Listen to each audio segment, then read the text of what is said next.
Before we get going with this week's episode, a word from our friends at Keeneland. The 2021 fall meet is well underway. We're about halfway through, a couple weeks left, and you want to make sure you get involved. Specifically, a couple things to highlight. The new Turf Pick 3.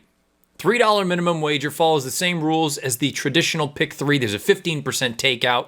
It's really something that has been a major success for the folks down at Keeneland. A lot of people have been supporting it. If you haven't, you should certainly give it a look. If you're playing at an ADW or at a wagering terminal, it will be listed as the Keeneland Turf Pick 3. Also, those of you looking to make some wagers, Keeneland Select is a special bonus for wagers on Keeneland. New signups who wager $200 in the fall meet will receive $100 back into their account. Wager another $100 for a total of $300. In your first 30 days, you will receive another $100 back. So all-encompassing, all told in a nutshell. Bet $300 on Keeneland's fall meet as a new member. You'll get $200 back. You have to use the promo code ITM21. You already know there's all sorts of great racing, stakes action galore down at Keeneland, multiple guaranteed wagers to sink your teeth into, pick fours, pick fives, etc. All of that and more at the Keeneland 2021 fall meet. We've only got a couple weeks left. Make sure you get involved. Now, without further ado, on to episode 87 of the show.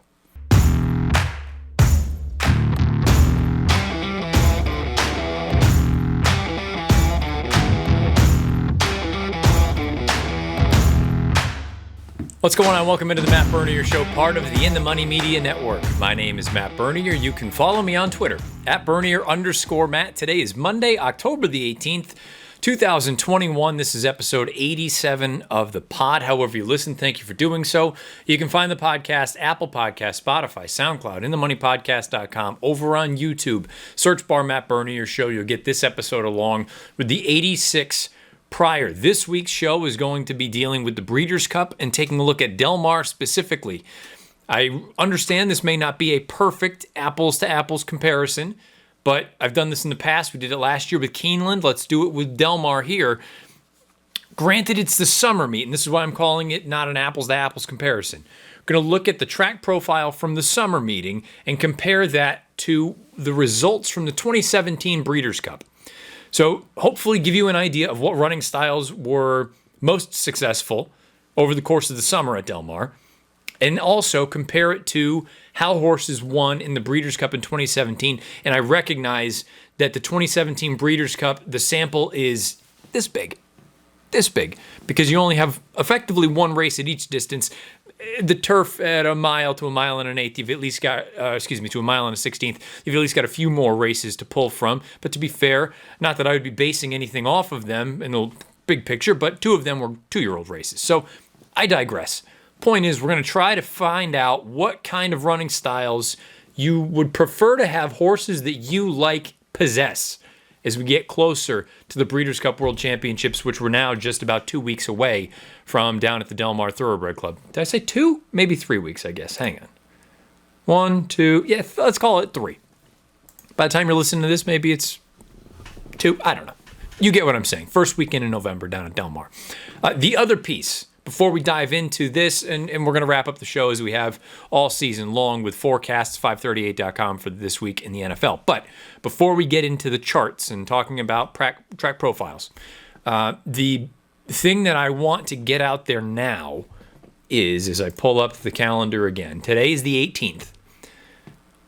We're going to do it again this year. The Breeders' Cup episode of this pod is going to be fueled by all of you, the listeners and the viewers.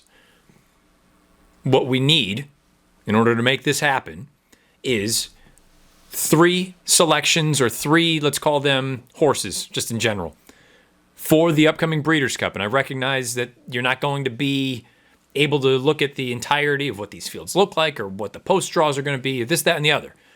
But we're going to work with what we've got to work with. I need submissions no later than 2 o'clock on Friday, October the 29th. I need a most likely winner in any of the Breeders' Cup races, in your opinion. I need a value play, a horse that you're looking forward to, that you think you're going to get fair value on for what you deem to be fair odds. Doesn't have to be a 50-1 shot. If you think that you're going to get, I'm making it up, 2-1 on essential quality, and you think that's value, have at it. Heck, you can kill two birds with one stone. That could be a favorite that you like as well. A favorite that you like, a value play for any of the Breeders' Cup races, and a favorite that you're against. I'm going to stay away from the whole marble mouth. I'm going to stay away from the long shot idea because that can go either way, and that could very easily fit into a value play. But the idea of identify a favorite that you're with, identify a favorite that you're against, and a value play. It can be a bomb, or it can be a horse that you think, you know what, I'm going to get 5-1, and I think the horse should be 3-1. We're going to hammer that one. We need those submissions, and keep the video, please, to about 60 seconds. 60 to 90 seconds, no more than that. If it gets beyond that, I'm going to have to throw it out, just simply because based on what we've had when we've done this in the past, there have been so many clips that producer Craig needs to throw together, and I don't want the pod to end up being 3 hours long. Need them no later than 2 o'clock on October the 29th. We will turn that around. That will be the Monday of Breeders' Cup Week's show. I'll do a little intro and a little outro, but you're going to find all my information in a million different places, but specifically NBC Sports Network and NBC, and also over on NBCSportsEdge.com. You're going to find all that sort of stuff. You're looking for my picks, and I'm sure we'll be doing another giant pod between this show and the In the Money Players podcast. I'm sure. That's just an assumption. Friday, October 29th by 2 o'clock. A favorite you're with, a favorite you're against, and a value play. Send those in to bernier.matt89@gmail.com. Again, bernier.matt89@gmail.com. 60 to 90 second clip. That way I can throw it over to producer Craig. He can put it all together, and that will be the Breeders' Cup Week show of the Matt Bernier Show. So, anyway, now that that's out of the way, and I'll remind everyone again next Monday, but now that that's out of the way, let's dive into some chart work and some track profile work for the Del Mar Thoroughbred Club. Maybe this can help you not only maybe expedite your handicapping process, but make you rethink about what you thought anyway about some of the horses coming into this year's Breeders' Cup.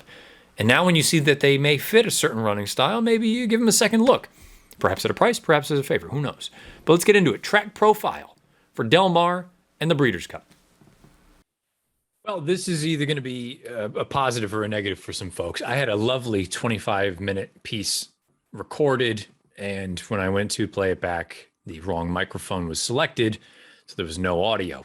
So this is going to be SparkNotes version because we got to get this thing sent over to producer Craig so we can put it together. You're looking at the Del Mar Summer 2021 track profile that I put together. The things that are not included in this is a personal preference. You don't have to do it this way, but this is how I go about it. No 2-year-old racing, no 3-year-old restricted racing, no maiden racing. I also don't have the final week of the meet involved in here. I'm going to burn through this and then show you how that may compare or contrast to the way the Breeders' Cup races in 2017 were won, and perhaps some of the horses that this would apply to here this year. Less than or equal to 6 furlongs on the main track on average. First call, 1.6 lengths off of it. Second call, 1 length off of it. First call in sprints is going to be the first quarter. Second call in sprints is going to be the first half. 6.5 to 7 furlongs. On average, 1.3 lengths off of it at first call, 0.8 lengths off of it at second call. Dirt routes. First call, on average, 1.9 lengths off of it. Second call, 0.3 lengths off of it. In routes, the first call is going to be a half mile into the run. Second call is 3/4 of a mile into the run. Basically, what I'm getting at here with all of these 3 configurations. Now, keep in mind, 6 furlongs is going to be the 6 furlongs will be the Breeders' Cup Sprint. 7 furlongs, the Filly and Mare Sprint. 8 furlongs, the dirt mile. You've just ticked off a few of your big dirt races. You need to be relatively close, I think, if you want to have success. It does not preclude you from winning if you don't have one of those or that sort of running style, but it's going to make life a hell of a lot more difficult for you to be successful. So you need to be a little bit closer than coming from farther off of it. Again, doesn't mean that you can't win like that, but it was much more difficult over the summer meeting at Del Mar to win if you didn't have that sort of running style.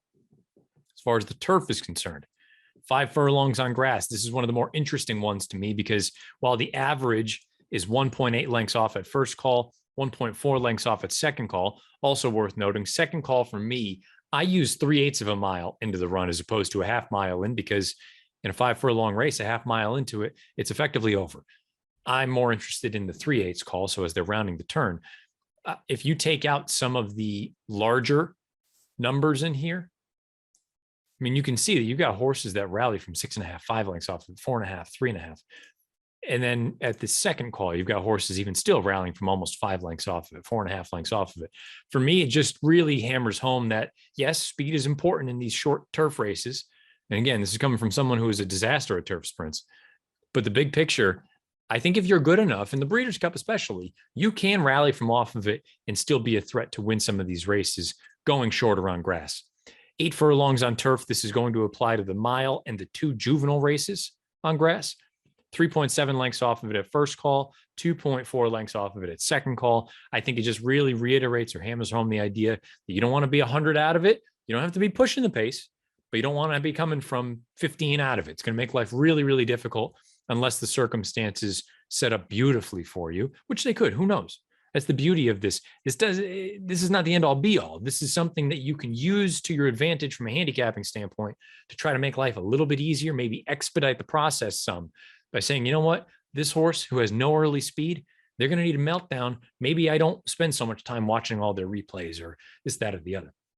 I'm not going to talk about the 8.5 to 9 furlong distance on grass because this year, the filly and mare turf, which the last Breeders' Cup at Del Mar in 17 was run at 1 mile and 1/8. It's back out to 1 mile and 3/8 this year. So this configuration doesn't matter to me. And the 9.5 furlongs greater than or equal to, it's a bit of a smaller sample size, but the big picture for me, especially when you go through, with the exception of this one result over the summer where you had a horse who opened up by 4 and 5 lengths and still won, most of your running has come from well off of it. At first call, between 2 to 8 lengths off of it, and second call, between 1.5 to 5 lengths off of it. If we take out the runaway speed horse, all of a sudden those numbers go up to almost 5 lengths and 3.5 lengths at second call. So to me, all that really reiterates is the idea that, and this is just all encompassing, my opinion, the way I'm approaching it, going into it saying dirt sprints, we want to be close, don't have to be on the lead, but want to be close.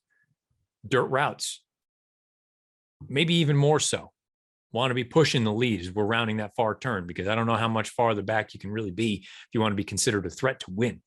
Turf sprints, you may actually be able to rally from a little bit farther off of it than conventional wisdom would suggest.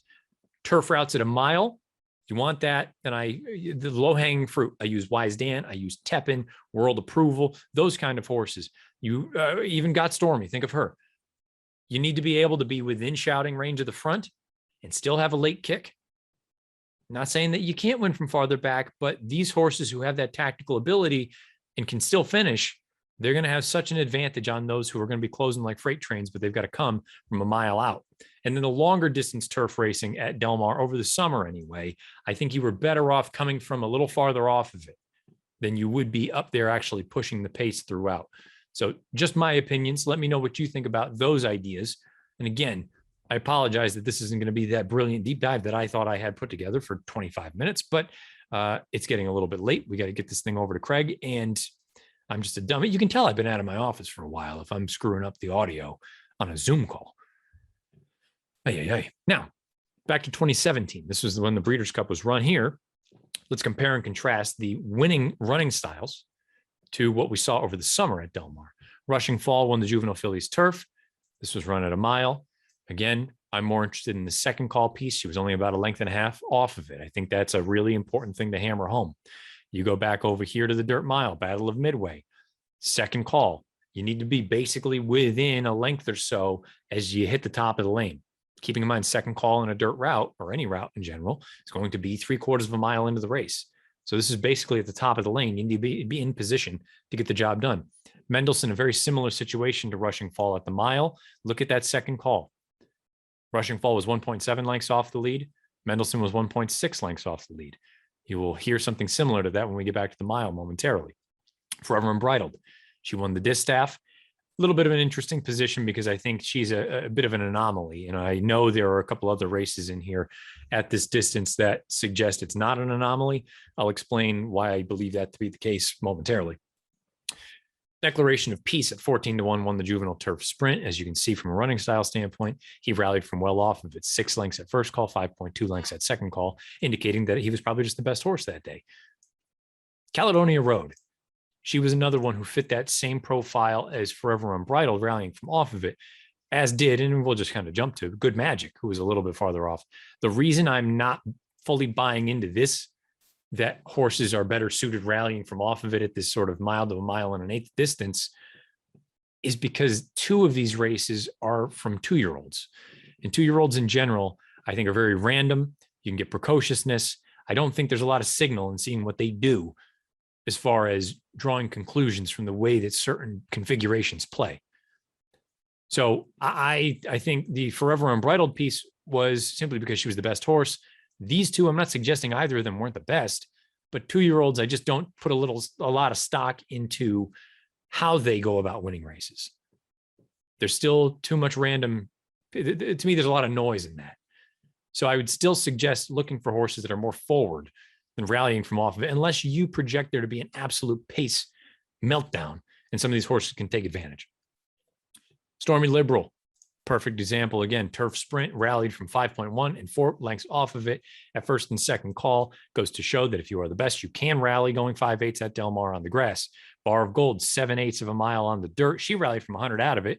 But to no one's surprise, when you compare that to the way that those races are typically won at Del Mar, to no one's surprise, was she $1,000,000 to 1, one of the longest prices that we've ever seen. So do with that what you will. I think a lot of that was circumstantial. It was also due in large part to the fact that that was a group of fillies and mares that they just weren't particularly good. She took advantage of it. She rallied from off of it. There was a wicked pace. She rolled home. I still maintain you want to be much more forward than rallying from off of it. I'm not even going to go over the Wahida run, because again, that was run at 1 mile and an eighth. That doesn't matter for us this year. Filly and Mare Turf's back out at 1 mile and 3/8. Roy H fits the profile to a T. A length off of it at both calls. He goes off and wins. I think that's where you need to be in those 6 furlong races. It fits beautifully for the likes of Jackie's Warrior and maybe even a couple of the other runners. World Approval. I said we'd get back to the mile configuration. And look, second call with a 1/4 mile left to run. He's 2 lengths off of it. Right in line with those 2-year-olds. Now, I do recognize I'm contradicting myself a little bit, saying, look at the 2-year-olds on the grass and don't acknowledge the 2-year-olds on the dirt. I think it just is sort of re-emphasizing the point that that's really kind of the running style that you're looking for. No, these aren't the most indicative kind of races. There is a lot of randomness involved, but there is still something to be said about that is the running style that you're looking for in those kind of races. Good Magic, I already mentioned. Talismanic out at the longer distances on turf, on grass. I maintain, and as you can see, the way that he won, he came from about 4 lengths off of it at both calls. I think that's a pretty sweet spot. I don't think you want to be the one cutting out the fractions, but I don't think you want to come from 15 out of it either.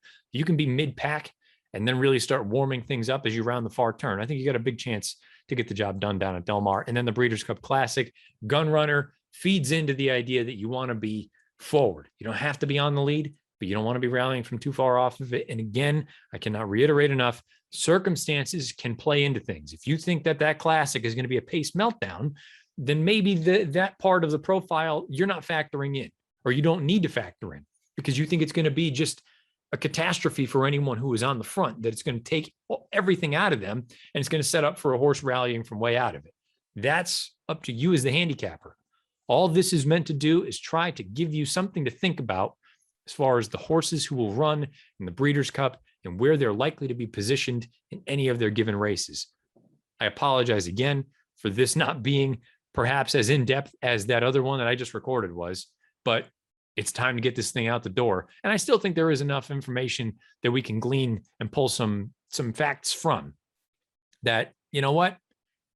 Keeping in mind that we took out the more random races from the Del Mar summer meet, I think you have a pretty good idea of the styles that are most successful for horses. And then when we go back and take a look at the 2017 Breeders' Cup, why some of the running styles that the winners employed may not be great representations of the usual, the norm.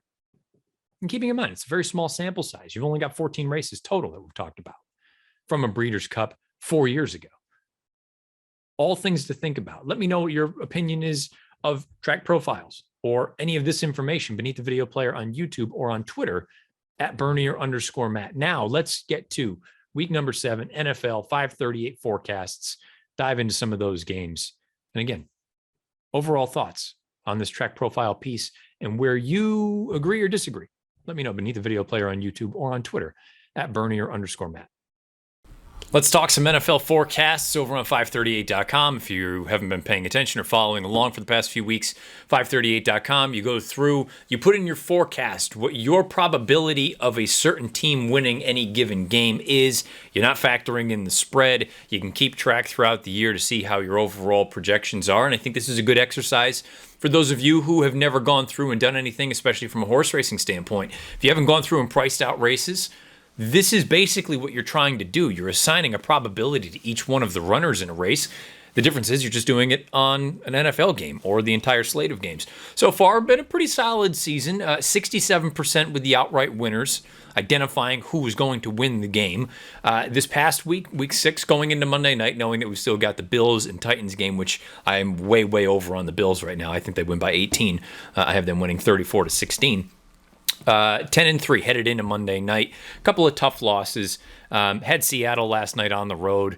That game didn't quite end up the way I would have hoped. They did go to overtime, but Geno coughed up the ball. Well, to be fair, I mean, it's Geno Smith. He hasn't started a game in 4 years or whatever it is. So I think, to me, that's just still more an indictment that Pittsburgh's got a long way to go. The other loss, the big one anyway, I had the Chargers beating the Ravens, and the Ravens absolutely waxed LA 34-6 final, so that was a big loss for me. And then a small loss. I didn't really have a major feel one way or the other for the Vikings-Panthers game. Vikings end up winning 34-28. I had Carolina winning that game 51% of the time, so not a huge loss there. Everything else was good all around. Feel pretty good headed into the Monday night game and feel pretty good headed into the Week 7 slate. So let's rip through these games, give you scores, probabilities, also factor in what I have as far as power ratings are concerned and what the differential would be from a spread standpoint. So let's start with the Thursday night game. Denver Broncos at the Cleveland Browns. The Browns are favored by 4. This is an interesting game because they're really banged up, the Cleveland Browns. I don't know if Mayfield's going to play. I don't know if Kareem Hunt apparently is out for a few weeks now. I don't know if Chubb's going to be ready to go on Thursday. They're pretty banged up. Odell Beckham kind of came out of the game for a couple minutes on Sunday with a shoulder thing. Now, Denver's not as good maybe as, well, I shouldn't say as I thought they were. I still think Denver's a decent team. They just have limitations offensively. I think their defense is still solid. The spread is 4 in favor of Cleveland. I have this game being 20-17 with the Browns winning. Now, the spread from a power rating standpoint has the Browns favored by 5.24. So many of these things jive. I don't know that this is a game that I'm rushing to go and put a bet on, but I do have Cleveland winning 20-17. Washington football team at the Green Bay Packers. The Packers are 9-point favorites at home. My spread has them favored by 9.65, so that's spot on, and my model has them winning 24-14. So all things check out there. By the way, I have the Browns winning 58% of the time. I have the Packers defeating the Washington football team 80% of the time. Atlanta Falcons at the Miami Dolphins. The Dolphins are home dogs. They're getting 2 points. Based on my spread, I have them actually favored by 3. This game overall, I don't have a good feel for. I don't think either team is particularly good. My model has it 18-18. So this is going to be another one of those games that I just go right down the middle, 50-50. It's not one that I would touch because, again, it's very difficult to really make a true assessment of which team is worse than the other. Neither of them are good. My heart, I think Atlanta's better than Miami is, but some of the numbers would suggest otherwise. It's just a stay away from me. 18-18, 50-50 shot from me, Atlanta at Miami. New York Jets at the New England Patriots. The Patriots are 7-point home favorites. My model has them favored by 11.27. Excuse me, my power ratings have them favored by 11.27. The model has them winning by 10, 20-10. I think that's spot on. The Patriots' big problem, and the Sunday game against the Cowboys, I feel like, is sort of a microcosm of what the Patriots are this year. They show flashes of being able to be right there with some of the best teams. They just have those momentary brain farts specifically offensively with the turnovers. They are coughing the ball up way, way too much, and they're not converting in the red zone. I'm not saying they're a Super Bowl team by any stretch. I think they're a fringe playoff team. I'm still very optimistic because I think these are things that can get fixed. But point being, right now, they're not one of the better teams. They're probably in the bottom half of the NFL. But I think that there's enough there to still think that they could right the ship and perhaps make a run at a postseason berth. I think they beat the Jets. I know the Jets are coming off the bye week, but this is, again, New England, the Jets in Foxborough. I just have no faith in the Jets, period. And I'm worried about Zach Wilson. I don't know if he's that good. 79% of the time, I think the Patriots win. I think they finally get their first home victory of the season. 20-10 Patriots over the Jets. Carolina Panthers at the New York Giants.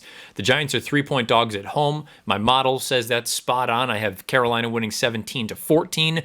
Although, the interesting thing there becomes power ratings have Carolina as massive favorites.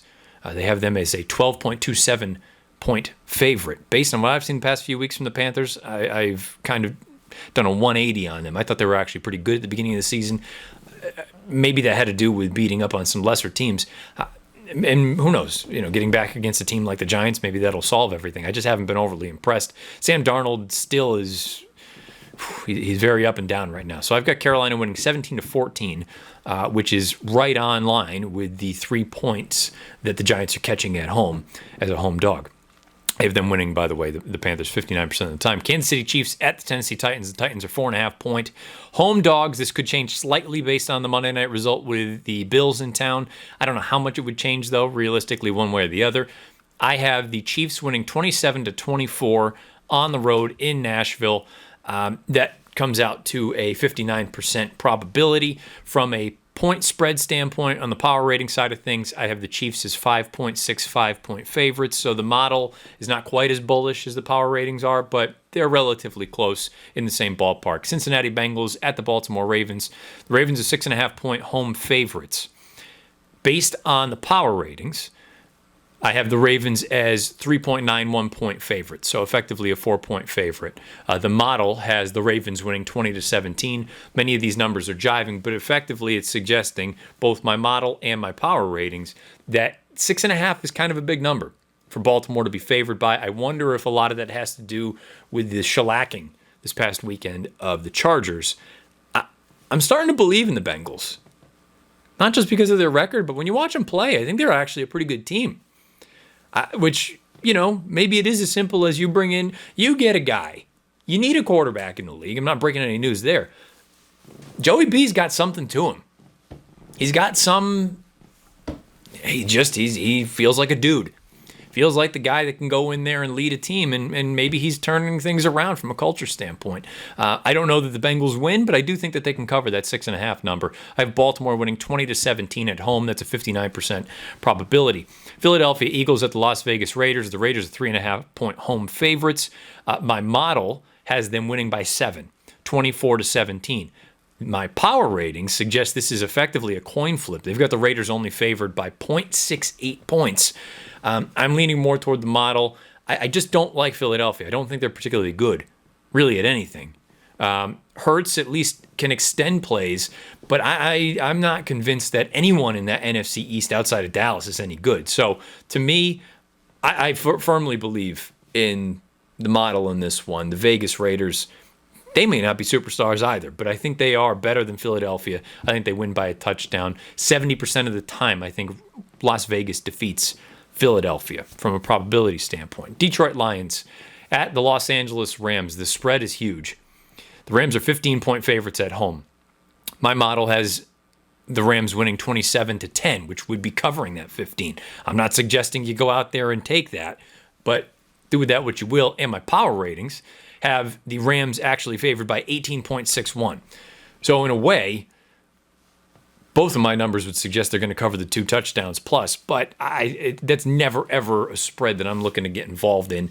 I do think the Rams win this game 95% of the time, which I know sounds a little overzealous, but based on all the numbers, that's what we roll with. That's what the point of putting models together is.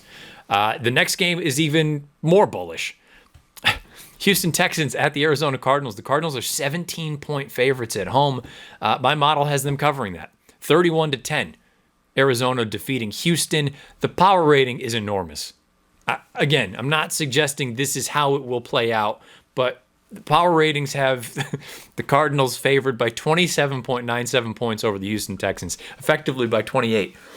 I mean, that seems highly unlikely, but I'll tell you what, this Arizona Cardinals team right now, based on all the numbers that I put in here that I use for my model, they're a freaking wagon right now.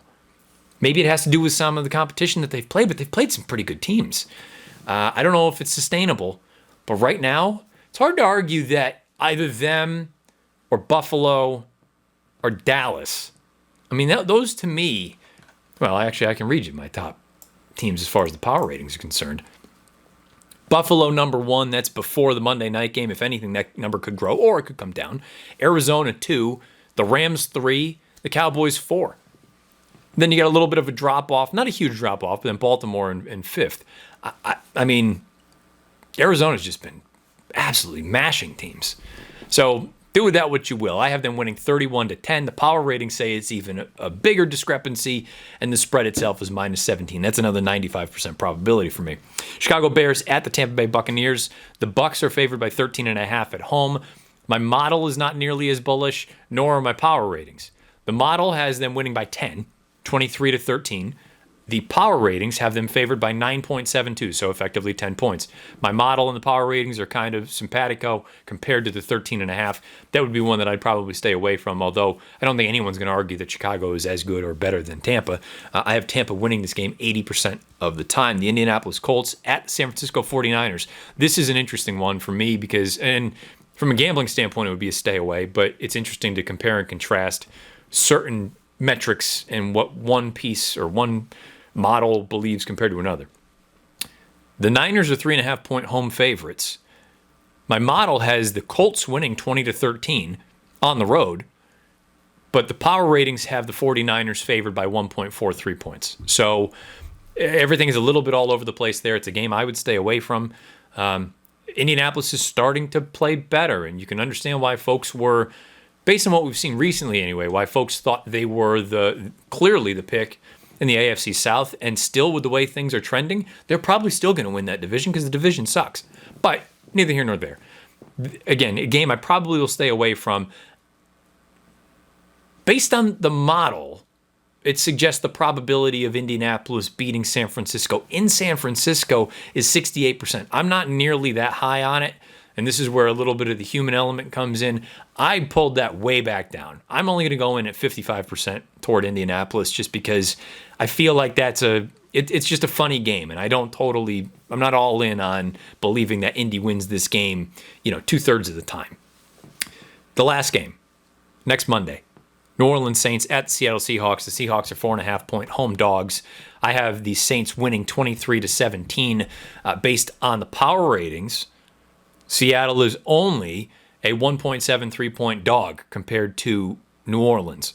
So this is another game where New Orleans, all the numbers suggest they're better than I think they are, but who knows? Again, as more and more data is cultivated and accumulated, I think you can get a much better gauge of what some of these teams are.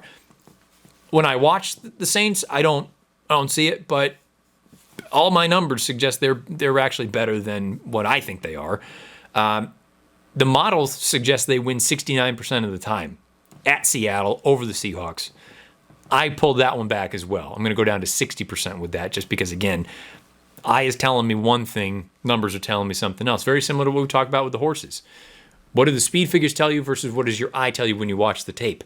You try to marry the two, but sometimes there can be pretty tremendous differences between them. So there you have it. Those are the games. You got a number of teams on bye in week 7. Let me know what your thoughts are about any of these games beneath the video player on YouTube or on Twitter at Bernier_Matt, or just in general about how things have played out so far through the 21-22 NFL season. And if you're curious about other plays for other sports, on Twitter, I've been throwing out all my baseball postseason plays. So far, so good. Things have been clicking along there. If you're looking for NHL or Premier League action, head on over to NBCSportsEdge.com.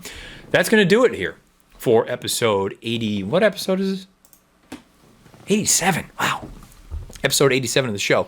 However you listen, Thank you for doing so. Many ways, as usual, to find the pod. You know the deal by now. Apple Podcasts, Spotify, SoundCloud, and themoneypodcast.com. If you head on over to YouTube, search bar Matt Bernier Show. You get this episode along with the 86 prior. And again, start thinking about Breeders' Cup, especially if you want to be on the show, because that Breeders' Cup episode where all of your information is submitted, that's going to happen again. We're going to put that out.